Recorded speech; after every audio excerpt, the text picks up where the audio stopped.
एक फकीर एक वृक्ष के नीचे ध्यान करते थे। वो रोज एक लकड़हारे को लकड़ी काट कर ले जाते देखते थे। एक दिन उन्होंने लकड़हारे से कहा, सुन भाई, दिन भर लकड़ी काटता है, 2 रोटी भी नहीं जुट पाती, तू जरा आगे क्यों नहीं जाता? वहां आगे चंदन का जंगल है, एक दिन काट लेगा, 7 दिन के खाने के लिए काफी हो जाएगा। गरीब लकड़हारे को विश्वास नहीं हुआ, क्योंकि वो तो सोचता था कि जंगल को जितना वो जानता है और कोई नहीं जानता। जंगल में लकड़ियां काटते काटते ही तो जिंदगी बीती। ये फकीर यहाँ बैठा रहता है वृक्ष के नीचे, इसको क्या खाक पता होगा?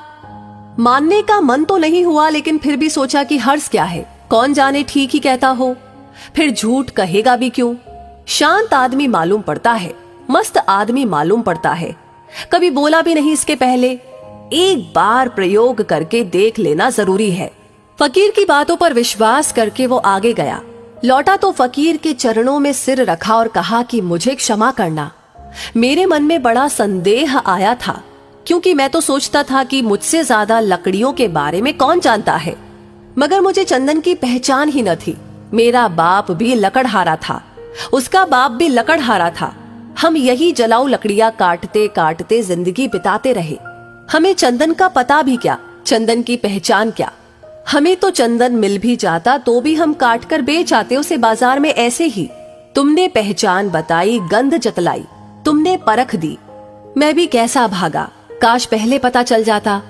फकीर ने कहा कि कोई फिक्र न करो, जब पता चला तभी जल्दी है, जब जागा तभी सवेरा है।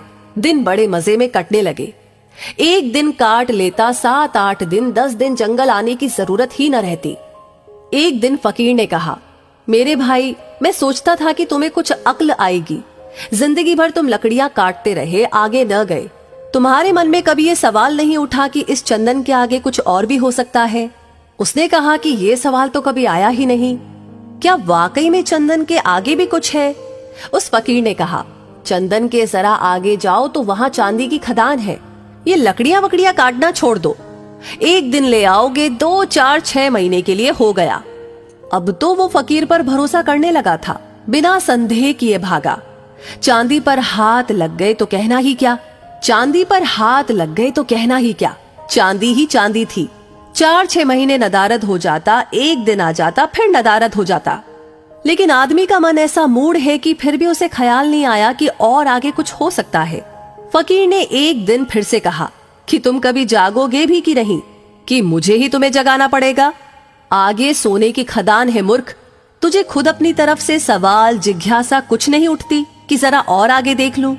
फकीर ने कहा कि अब 6 महीने मस्त पड़ा रहता है, घर में कुछ काम भी नहीं है, फुर्सत है, जरा जंगल में आगे देख कर देखूं कि और क्या है, क्या ये भी ख्याल नहीं आता? उस आदमी ने कहा कि मैं भी मंदभागी हूँ, मुझे ये ख्याल ही नहीं आया, मैं तो समझा चांदी, बस बात बन गई, अब और क्या होगा। गरीब ने सोना तो कभी देखा न था, ना ही सुना था। फकीर ने कहा, थोड़ा और आगे सोने की खदान है, और ऐसे ही कहानी चलती रही। फिर और आगे हीरो की खदान है, और ऐसे ही कहानी चलती है। और एक दिन फकीर ने कहा कि ना समझ, अब तू हीरो पर ही रुक गया। अब तो उस लकड़हारे को भी बड़ी अकड़ आ गई, बड़ा धनी भी हो गया था, महल खड़े कर लिए थे। उसने कहा, अब छोड़ो, अब तुम मुझे परेशान न करो, अब हीरो के आगे क्या हो सकता है? उस फकीर ने कहा कि हीरो के आगे मैं हूँ। तुझे ये कभी ख्याल नहीं आया कि ये आदमी मस्त यहाँ पर बैठा है, जिसे पता है हीरो की खदान का, वो हीरे नहीं ले रहा, इसको जरूर कुछ और आगे मिल गया होगा। हीरो से भी आगे इसके पास कुछ होगा। तुझे कभी ये सवाल नहीं उठा, हीरो से भी आगे इसके पास कुछ होगा? क्या तेरे मन में ये सवाल नहीं आया? वो आदमी रोने लगा, फकीर के चरणों में सिर पटक दिया, कहा कि मैं कैसा मूड हूँ, मुझे ये सवाल ही नहीं आता। तुम जब बताते हो तब मुझे याद आता है, ये ख्याल तो मेरे जन्मों जन्मों में ही नहीं आ सकता था कि तुम्हारे पास हीरो से भी बड़ा कोई धन है। फकीर ने कहा कि उसी धन का नाम ध्यान है। अब खूब तेरे पास धन है, अब धन की कोई जरूरत नहीं। अब जरा अपने भीतर की खदान खोद, जो सबसे आगे है। यही मैं तुमसे कहता हूँ, और आगे चलते ही जाना है। उस समय तक मत रुकना जब तक कि सारे अनुभव शांत न हो जाएं। परमात्मा का अनुभव भी जब तक होता रहे, समझना द्वि मौजूद है, द्वैत मौजूद है, देखने वाला और दृश्य मौजूद है। जब वो अनुभव पे चला जाता है तब निर्विकल्प समाधि, तब सिर्फ दृश्य नहीं बचा, न दृष्टा बचा, कोई भी नहीं बचा। एक सन्नाटा है, एक शून्य है, और उस शून्य में जलता है बोध का दिया।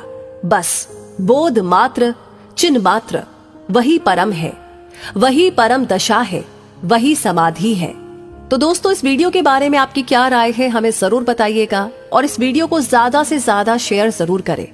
आपका हर एक लाइक और हर एक शेयर